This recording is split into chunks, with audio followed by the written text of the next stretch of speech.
হরি বল হরি বল হরি বল হরি বল হরি বল। দেখুন, মুক্তির সম্বন্ধে তো পরপর ভিডিওতে আমি প্রকাশ করে চলেছি, সব রকমের মুক্তি নিয়ে আলোচনা করেছি। আমাদের এখন রূপের বর্ণনার কথাই চলছে। আমরা তো এক একটা বিষয় নিয়ে যখন আলোচনায় বসি, এক একটা বিষয়বস্তুকে নিয়ে 5 দিন 7 দিন ধরে এখন সেই ধরনের ভিডিওগুলোকে ছাড়তে হয়।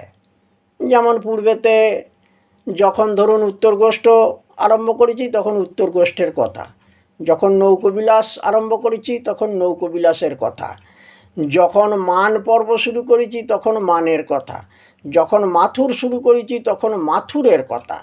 এখন এই যে রূপের কথা বলতে বসেছি, রূপের কথাই চলছে। তবে রূপের কথা চলতে চলতে মাঝখান থেকে মুক্তির কথা নিয়ে কিছু কিছু ভক্তের আকাঙ্ক্ষা জাগছে যে মুক্তি সম্বন্ধে আপনি একটু বলুন, আমরা যে এই ক্রিয়া কর্তব্যগুলো যেগুলো আমরা করে চলছি, আমাদের মুক্তির পথটা কোথায়। সেই কথা বলতে গেলে তাহলে আরেক ধরনের মুক্তিটা রয়েছে মুক্তি। আমরা 4 ধরনের মুক্তির কথা বলে দিয়েছি। 4 ধরনের মুক্তির কথাটা কিন্তু আমরা আস্তে আস্তে সমস্ত ভিডিওতে বর্ণনা করে দিয়েছি। সেগুলো আপনারা পরপর ভিডিওগুলো দেখে যান, তাহলেই পাবেন। সারূপ্য,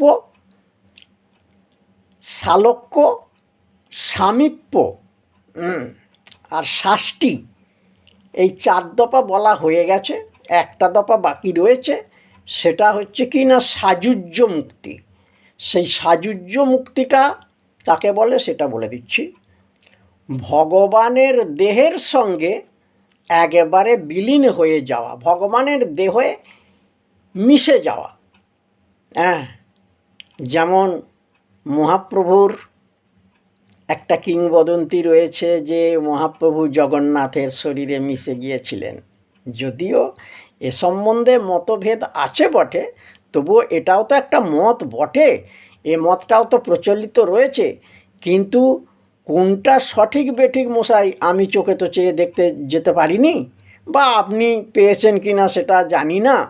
আপনাদের তো জ্ঞান নেত্রের বিকাশ ঘটেছে মশাই, আপনারা পেতেও পারেন সেই দিব্য দৃষ্টি বা সেই জ্ঞানচক্ষুর উন্মেষ আপনাদের ঘটেছে।